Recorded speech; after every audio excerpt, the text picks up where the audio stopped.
마틴 루터가 개혁을 시작한 것은 1517년입니다.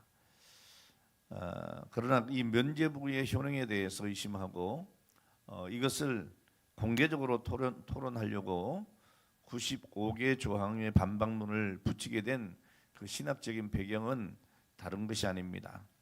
성경 연구였습니다. 하나님의 말씀을 읽고 깊이 묵상하는 중에 그 말씀에 따라서 오늘 이런 개혁을 시작하게 된 것이었죠. 그리고 그 성경 연구의 핵심 구절이 무엇이었는가 하면 바로 오늘 말씀 있는 로마서 3장입니다. 로마서 3장 21절로 28절 말씀이었습니다. 우리가 이 종교개혁이라고 하는 용어를 쓸 때 이 개혁이라고 하는 이 용어가 여러분들이 짐작하고 아시다시피 새롭게 고쳐 다른 모양으로 만든다라고 하는 오늘 그런 의미를 생각을 할 수가 있겠습니다만은 이 본래 종교개혁의 운동의 바탕은 그런 것이 아닙니다.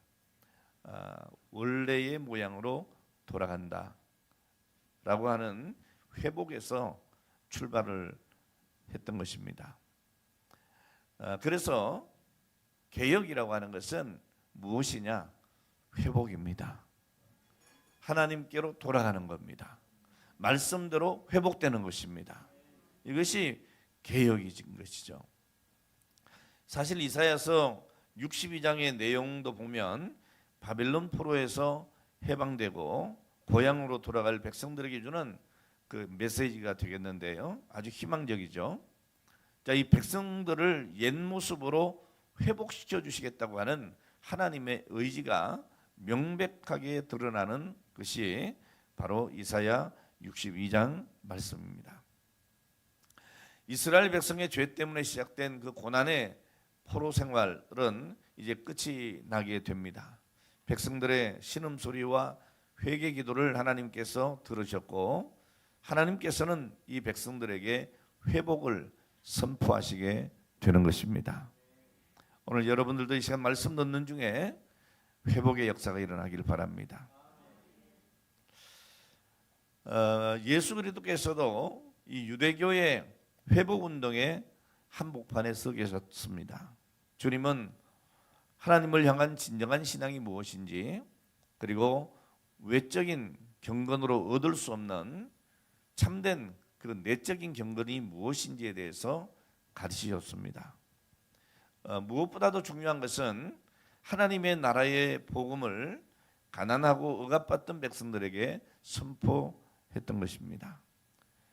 마태복음 5장에 보면 예수께서 공적으로 선포하신 내용들이 결집이 되어 있는데 특히 이 산상수훈의 도입부인 8가지 복 있는 사람에 대한 말씀, 여러분 이 말씀을 여러분 가만히 한번 묵상을 해보세요. 이 말씀을 읽고 묵상을 하다 보면 사실 여러분 세상적인 눈으로 보면 뭐 복이랄 것도 없는 복을 말씀하시는 것 같잖아요. 이런 것도 복인가? 그런 생각이 들지 않습니까? 자, 하지만 여러분 이 복은 힘든 세월을 살아가는 우리 하나님의 백성들이 당연하게 누려야 할 것들입니다. 오늘 여러분 신앙이 뭔가요? 신앙, 우리가 신앙생활을 한다 할 때 이 신앙이 무엇입니까? 여러분 신앙은 주님을 만났던 처음 상태, 처음의 마음, 그 자세로 돌아가게 만드는 겁니다. 여러분 예배를 드리고 말씀을 받을 때에 정말 하나님이 기뻐하실 믿음으로 회복되는 그 은혜가 우리에게 있어야 할 줄 압니다. 오늘 우리가 예배를 드리는데 예배의 감격이 없습니다. 찬양을 드리는데 찬양의 감격이 없습니다. 기도를 하기는 하는데 무언가 공허합니다.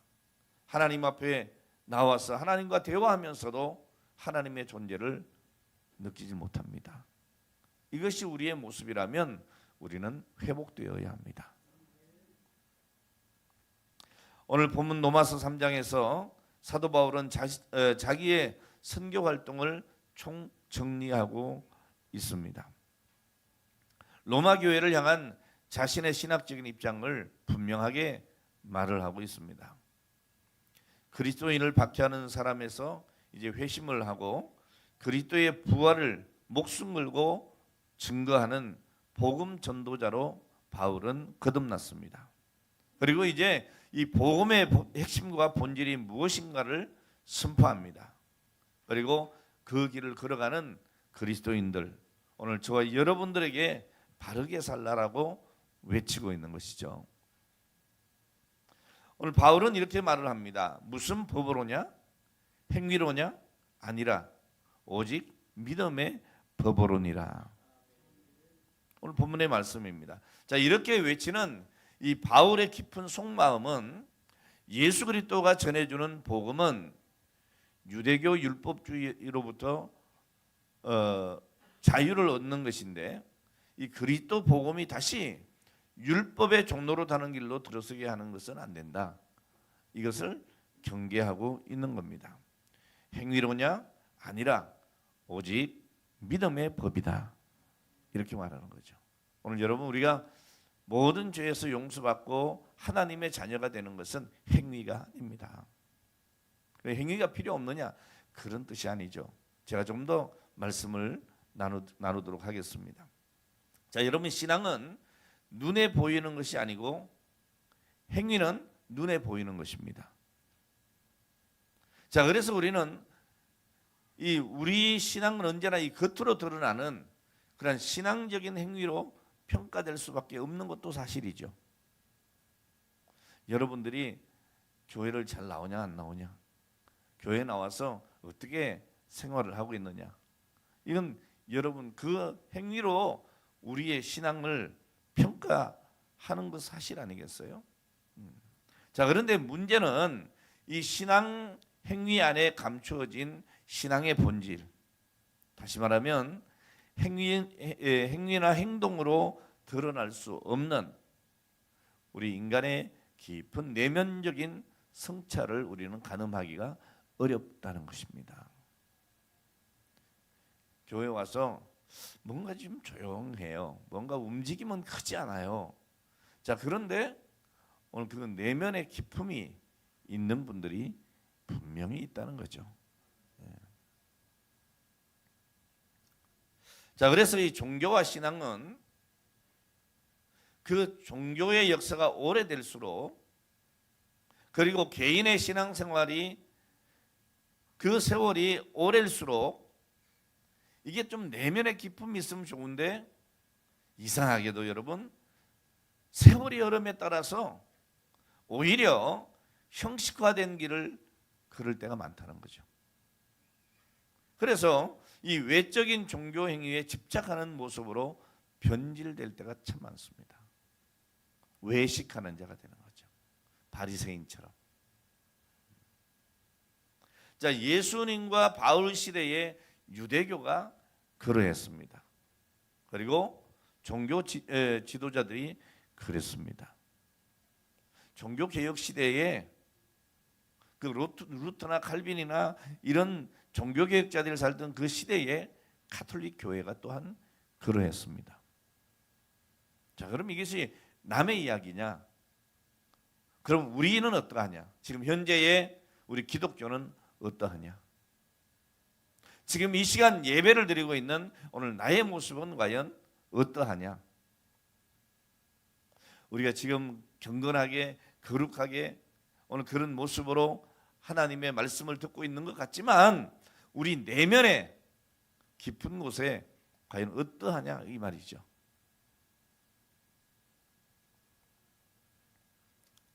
오늘 여러분 로마서 3장을 읽고 있노라면 우리가 지금 율법적인 신앙생활을 하고 있는지 아니면 복음적인 신앙생활을 하고 있는지 오늘 이것을 진단할 수가 있습니다.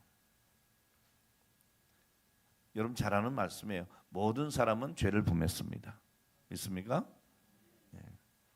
의인은 없나니 하나도 없습니다. 자, 그리고 죄인은 당연히 심판대에 올라서 심판을 받고 거기에 해당하는 죄값을 치루어야 합니다. 자, 그런데 우리가 치러야 할 죄의 값이 뭐냐? 사망입니다. 죽어야 하는 거예요. 죽으면 어떻게 돼요? 뭐 모든 게 끝나버리는 거예요. 기회가 없어요. 자, 그래서 하나님은 그 죄값을 대신 치룰 화목제물로 누구를 보내시죠? 예수 그리스도를 우리에게 보내시는 겁니다. 자, 이것을 받아들이는 것, 이것을 믿는 것이 바로 믿음이고, 이 믿음이 바로 오늘 저와 여러분들을 살리는 하나님의 의가 되는 것이죠. 어떤 분은 그럽니다. 아니, 인간이 하나님 앞에 무슨 큰 죄를 지었냐, 이렇게 항변을 합니다. 지금도 여러분 그런 생각 하잖아요. 내가 뭔 죽을 죄를 지었어? 내가 뭐 살인을 했어, 강도짓을 했어.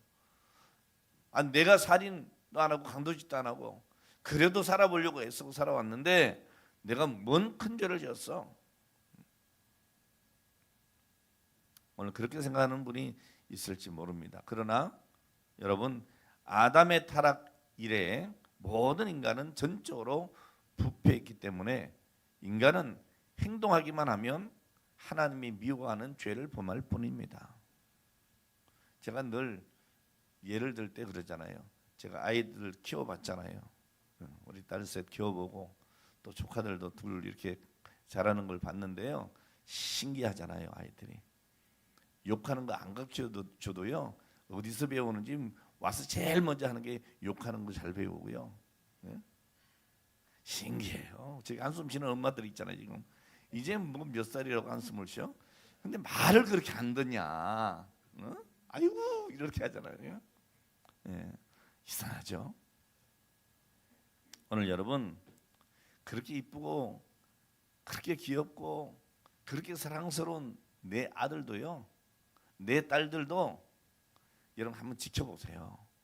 어쩜 저러니? 자, 그래서 여러분 시편 51편에 보면 이렇게 말씀해요. 인간이 죄악 중에 출생했다.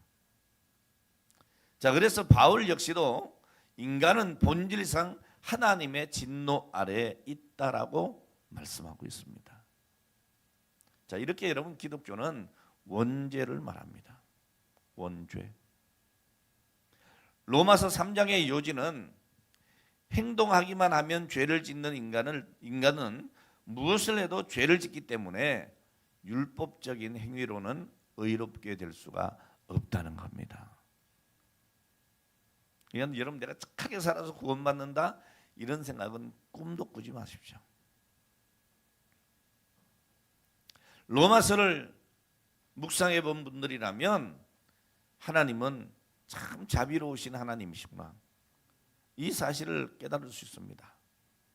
죄인인 우리가 불쌍해서 당신의 독생자 아들 예수를 화목제물로 삼으신 분이 바로 하나님이세요. 오늘 그 하나님이 죄인인 인간에게 요구하는 것이 뭡니까?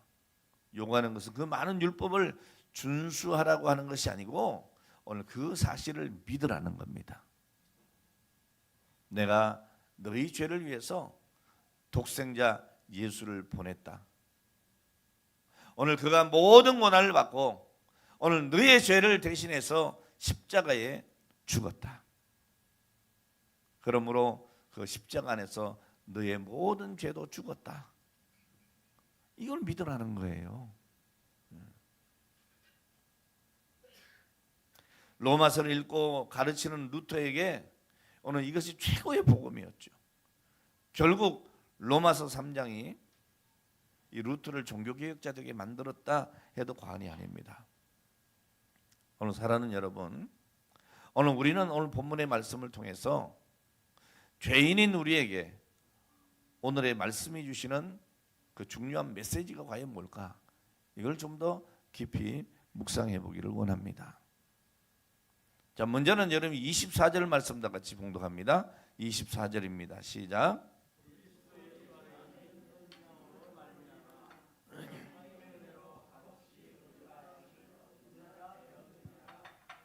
아멘. 자, 오늘 이 말씀 중에 하나님의 은혜로 어떻게 해요?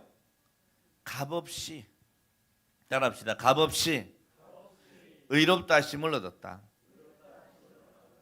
오늘 여러분이 의롭게 된 것은 값을 치른 게 아닙니다. 하나님의 은혜로 값없이예요. 값없이. 값없이. 우리가 의롭다함을 얻은 것은 우리가 무슨 대가를 치르고 벌어들인 것이 아니고 값없는 겁니다. 하나님과 대화하는 시간을 우리는 기도라고 이야기하는데, 여러분 이 기도를 값싼 은혜로 바꿔버리는 사람들이 참 많습니다. 여러분 우리가 이미 값없는 의롭다함을 얻었는데 우리는 기도하면서 막 하나님을 졸라댑니다. 그 졸라대는 게 뭔지 압니까? 내 욕구를 충족시켜 달라고 하는 일로 소리를 지른다는 얘기죠. 구하지 말라는 게 아닙니다.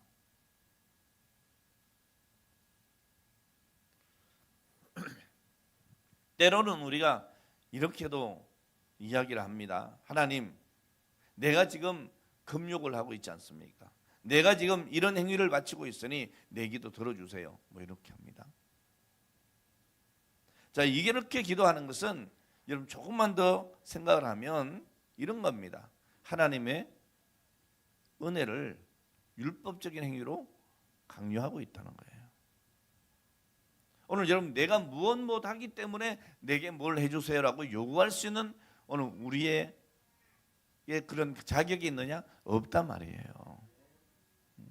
하나님 내가 열심히 했잖아요. 우리 찬양단 하나님 내가 열심히 오늘도 이 찬양 인도하기 위해서 예배 후에 얼마나 열심히 준비하고 콘티를 짜고 그렇게 연습을 하고 훈련을 한지 아십니까? 그러니까 복 주세요. 그럴 자격이 없다는 거예요. 거꾸로 생각해야죠. 값없이 은혜로 내가 구원을 얻었으니, 값없이 내가 의롭다함을 얻었으니 이 은혜 생각할 때에 감격스럽고, 이 감격스러움으로 나는 하나님 앞에 찬양될 수밖에 없다라고 해야죠.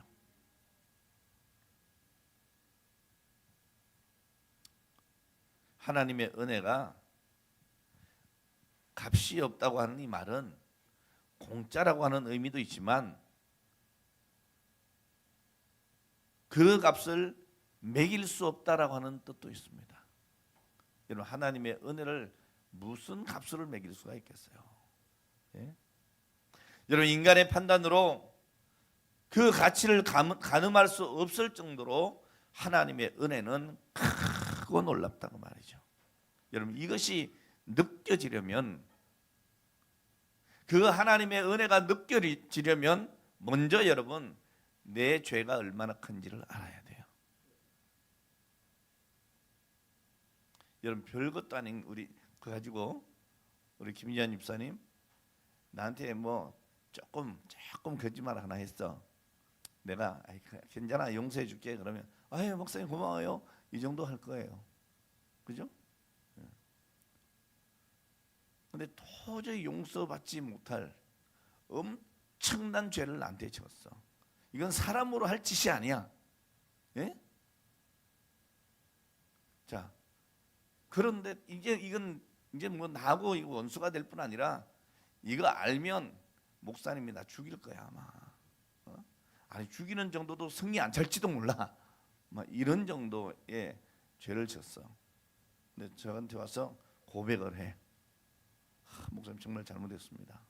근데 제가 괴롭겠죠. 그런 정도라면. 그러나 그럼에도 불구하고 용서를 한다면 이건 좀 차원이 다른 거죠. 네?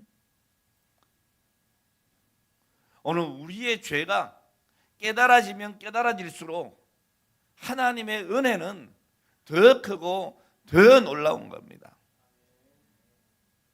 하나님의 은혜가 가늠할 수 없을 정도로 크고 놀랍다고 하는 것이 느껴지려면 자기의 죄가 무엇인지 먼저 느껴야 합니다. 이걸 느끼는 사람이 이런 찬송을 부르죠. 나 같은 죄인 살리신 주의 놀라와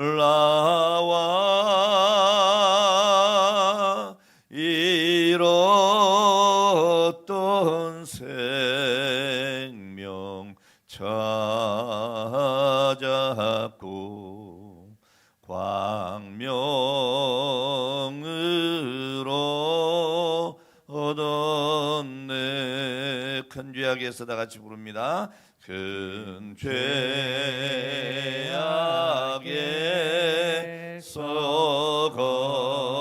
건지 주은혜 고마워 주은혜 고마워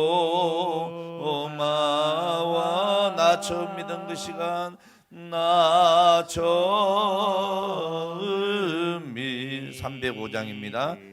그 시간 귀하고 귀하다 이제껏 내가 산 것도 이제껏 내가 산 것도 주님의 은혜라 또 나를 장차 본향에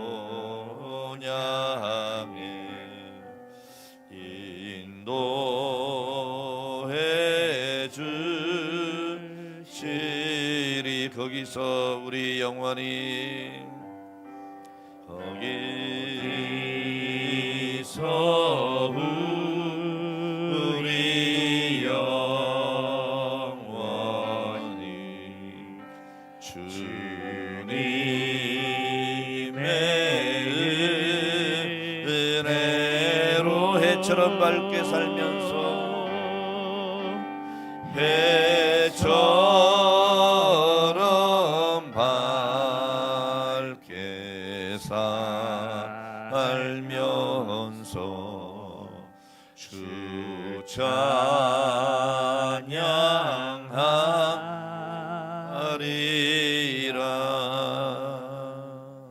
아멘. 여러분, 내 죄를 깨달으면 깨달을수록 값없이 나를 용서하시고 구원하시는 하나님의 은혜에 우리는 한없이 감사할 수밖에 없습니다. 자, 이렇게 여러분 죄로 깨닫게 하는 것이 뭐냐? 율법의 역할이죠. 율법의 역할. 이제 율법 필요 없는 거 아니에요? 그렇지 않습니다. 이 율법을 통해서 내 죄를 깨닫게 되고 그 죄를 깨닫게 될 때에 나를 용서하시고 구원하시는 하나님의 은혜에 한없이 감사할 수밖에 없는 것입니다. 우리가 죄를 깨달으면 하나님 앞에 무릎을 꿇게 됩니다. 그리고 하나님은 그 모든 죄를 용서하시고 구원해 주시는 겁니다. 부흥회 때 어느 한 청년이 통곡을 하면서 기도를 하고 있습니다. 하나님, 내 마음이 왜 이렇게 지저분합니까? 왜 이렇게 더럽습니까? 하나님, 나는 왜 이렇게 죄가 많습니까? 하나님, 나는 어떻게 해야 합니까? 하나님, 도와주세요.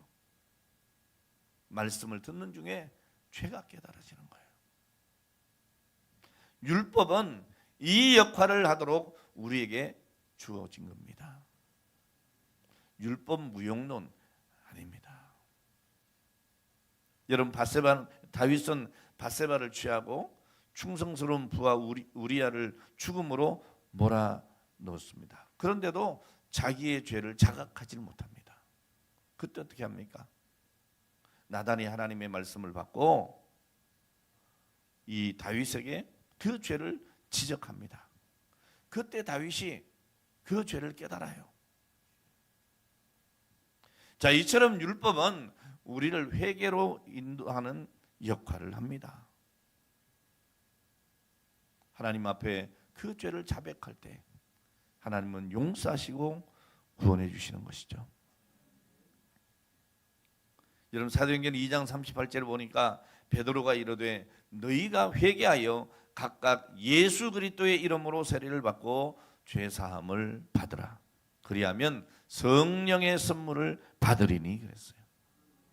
요한계시록 3장 19절에 물은 내가 사랑하는 자를 책망하며 징계하노니 그러므로 너희가 열심을 내라 회개하라고 말씀하고 있습니다.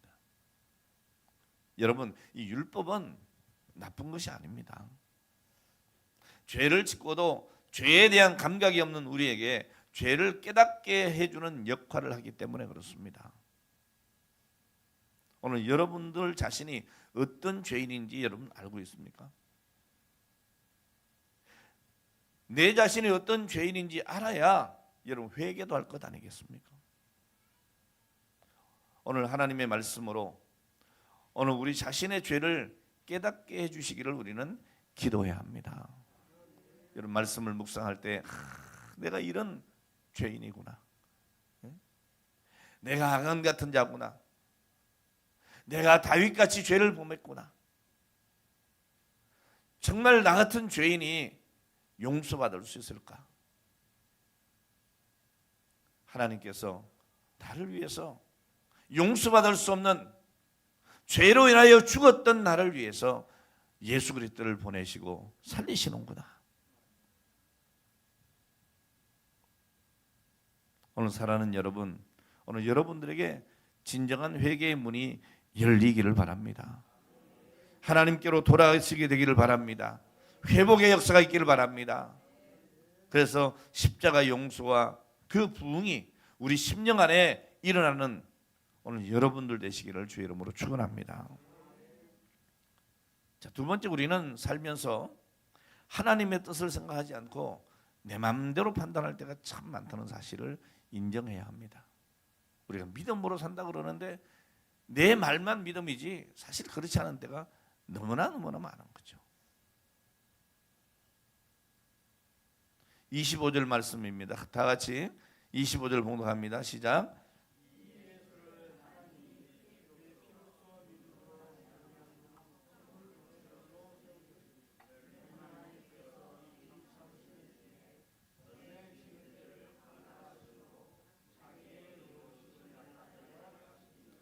아멘. 자, 여러분 이 말씀이 무슨 말일까요? 자, 여기서 우리가 먼저 관심을 좀 가지고 봐야 될 단어가 뭔가 하면 간과한다는 말입니다. 이 간과라고 하는 말은 지나쳐 본다는 말입니다. 볼 것을 지나친다 그 말이죠. 예? 원어로는 파레시스입니다. 지나가게 둔다 이런 의미가 있습니다. 자, 그리고 여기에 이 하므이는 면제라고 하는 뜻 또는 양도라고 하는 말이기도 합니다.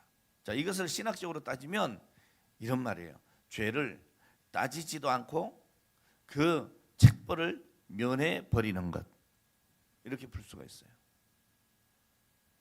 자, 그래서 이 단어를 우리는 간단하게 뭐라고 얘기하는가 하면 용서 이렇게 얘기하는 거예요. 용서. 자, 다시 말해서 이 용서라고 하는 것이 뭐냐? 이 용서라는 것은 죄를 지워주는 것이 아닙니다. 그 죄를 따지지 않고 옆으로 치워놓는 것입니다. 자, 그래서 우리는 용서를 받았지만 동시에 여러분 우리는 의로운 동시에 죄인이라는 사실도 인정해야 합니다.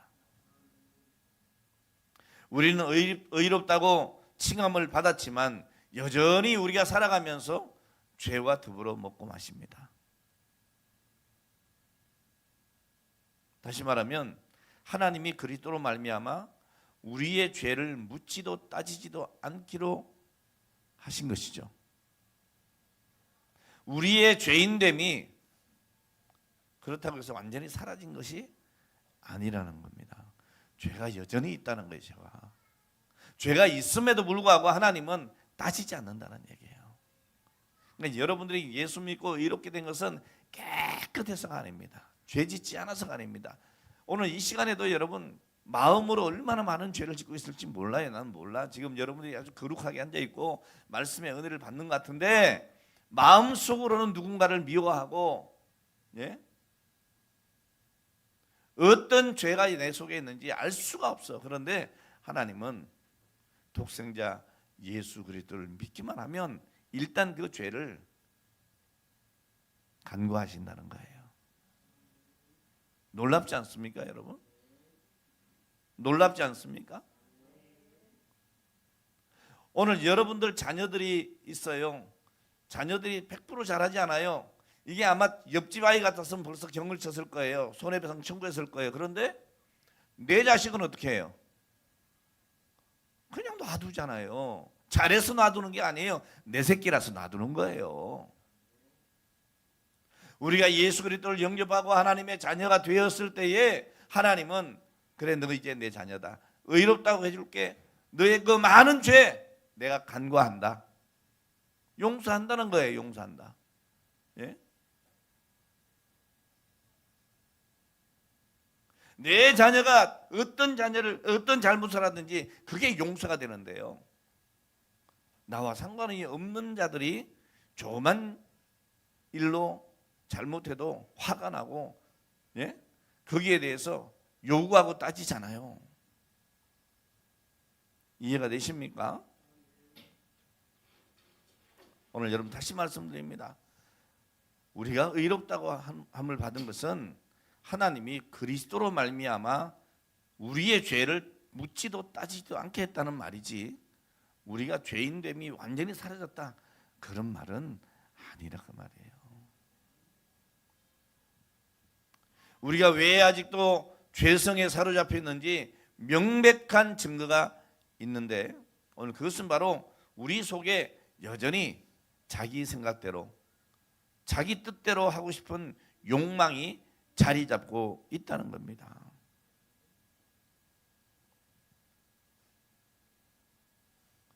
우리가 살면서 하나님의 뜻을 생각하지 않고 내 마음대로 판단할 때가 많다는 사실, 이걸 인정해야 합니다. 여러분, 요셉이 자기를 팔아넘긴 형들이 울면서 살려달라고 무릎을 꿇었을 때에 오늘 그들에게 한 말이 창세기 50장에 나오거든요. 요셉이 그 형들에게 뭐라고 합니까? 두려워하지 마소서. 내가 하나님을 대신하리이까. 당신들은 나를 헤아려 하였지만 하나님은 그것을 선으로 바꾸사 오늘과 같이 많은 백성의 생명을 구하게 하시려 하셨습니다. 오늘 여러분, 우리가 할 일은 하나님을 하나님 되게 하는 겁니다. 내 욕심 내 뜻이 아니고 하나님의 뜻을 이루기 위해서 모인 곳이 바로 교회인 것입니다. 그 속에 우리가 있다고 하는 사실을 잊지 말아야 합니다. 그리고 세 번째, 여러분, 믿음으로 의롭게 된 것을 확신하셔야 합니다. 이거 흔들리면 안 됩니다. 우리가 의롭게 된 것은 행위가 아니고 율법으로서가 아니고 믿음이다. 28절의 말씀 보니까 사람이 의롭다 하심을 얻은 것은 율법의 행위에 있지 않고 믿음으로 되는 줄 너희가 인정하노라 그랬습니다. 의롭다 하심을 얻는다고 하는 이 말은 의롭다함을 얻는 순간에 자기의 신앙이 완성됐다 이런 뜻이 아닙니다.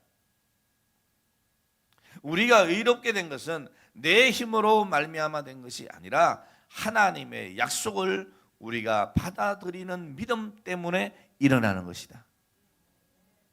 그리스도를 통해서 보여준 그 약속을 믿는 믿음으로 말미암아 하나님은 죄인된 우리를 의롭다 이렇게 말씀해 주시는 거예요. 그 죄인을 의인으로 대접해 준다는 의미예요.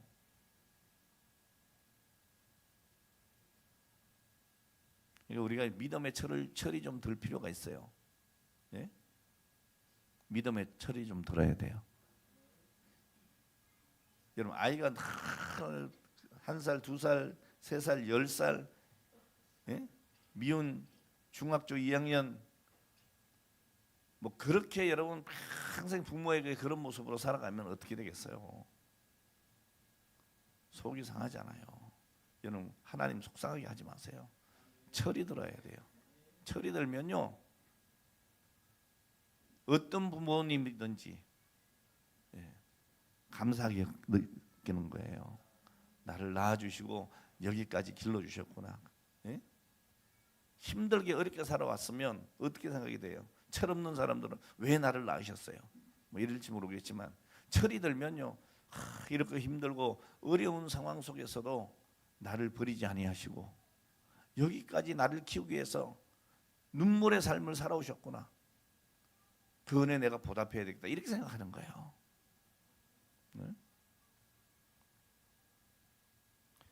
오늘 여러분, 우리가 의인 대접을 받는 것을 깨달으면 우리가 어떻게 해야 되느냐? 겸손하게 감사함으로 살아야 됩니다. 이것이 여러분 믿음으로 구원받은 우리의 모습이 되어야 돼요. 그런데 교만합니다. 내 뜻을 주장합니다. 교회에서도 자기 뜻이 우선입니다. 예? 그래서는 안 되는 거예요. 의롭다 칭함받은 사람은 의의 열매를 맺어야 합니다. 오늘 말씀을 마무리하겠습니다. 여러분, 믿음은 우리를 의롭게 합니다. 그리고 행위는 우리의 믿음이 우리를 변화시켜서 주님과 동행하는 삶을 살고 있다라고 증언을 합니다. 오늘 여러분들이 그렇게 살아야 됩니다. 우리 저 장로님을 보니까, 우리 권사님을 보니까, 우리 집사님들을 보니까, 우리 성도님들을 보니까 예수 믿고 구원받으면 저렇게 사는 것이구나. 그 열매가 보여져야 되는 거예요.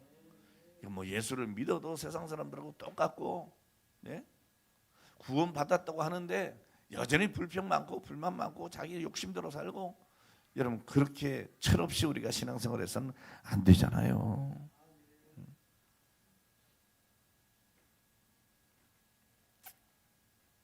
오늘 우리가 이렇게 살면 안 됩니다. 어떻게 살면 안 되느냐? 어떤 어렵게 사는 과부가 한 번 있었는데 그 어려운 처지에서 세 남매를 키우고 있었어요. 그 생계를 위해서 호떡 장사를 시작을 했습니다. 아주 혹독한 그런 추위가 몰아치는 어느 날 노신사가 다가와서 아주머니 호떡 하나에 얼마죠? 그러니까 1,000원입니다. 그러니까 노신사가 지갑에서 1,000원짜리 하나를 탁 꺼내가지고 한 장을 주고 뒤 돌아섭니다. 그러니까 이 여인이 뭐라 그러겠어요? 여보세요, 여보세요. 호떡 가져가셔야죠. 예? 그런데 이 노신사가 얘기합니다. 괜찮습니다, 됐습니다. 다음 날도 이 노신사가 와가지고 또 똑같이 호떡 얼마죠? 1,000원을 놓고 합니다. 일주일을 그렇게 합니다. 한 달을 그렇게 합니다. 2달, 석 달, 하루도 빠지지 않고 매일 1,000원씩을 두고 갔습니다. 1년이 다 가고 거리에 크리스마스 캐롤이 울려 퍼지고 한방눈이 내리는 날, 그날 밤에 이 노신사는 또 와서 1,000원을 이렇게 놓고 웃으면서 돌아섰습니다. 자, 그런데 여러분 그때 황급하게 이 여인이 따라오는 거예요. 아주 그 얼굴이 비장합니다. 예? 아주 중대한 결심을 한 것 같이 보였습니다. 이게 총총그럼으로 이 노신사를 따라온 이 여인이 뭐라고 했느냐? 여보세요, 호떡값이 올랐는데요. 여러분 이게 웃을 일입니까? 우리가 그렇게 살고 있어요. 우리도 이 여인처럼 받은 은혜 잊어버리고 호떡값 올랐다고 이렇게 하나님께 요구하면 곤란하잖아요. 지금까지 여기까지 살아온 것이 하나님의 은혜인데 하나님 호떡값 올랐어요. 무슨 얘기입니까? 내 형편이 지금 그거 갖고 안 됩니다. 예? 이래서 되겠습니까? 의롭다 인정을 받았지만 우리는 늘 죄를 경계하고 우리의 욕심에 민감하게 경계해야 됩니다. 오늘 여러분, 그리고 우리가 반드시 기억해야 될 것이 뭡니까? 우리가 받은 은혜가 내가 값을 치르고 받은 것이 아니라 값없는 은혜라는 사실입니다. 나는 자랑할 것이 아무것도 없습니다. 자, 자랑할 것이 없기 때문에 우리는 겸손해야 합니다. 여러분, 교회 와서 뭐 좀 했다고 큰 소리 치지 마세요. 겸손해야 돼요.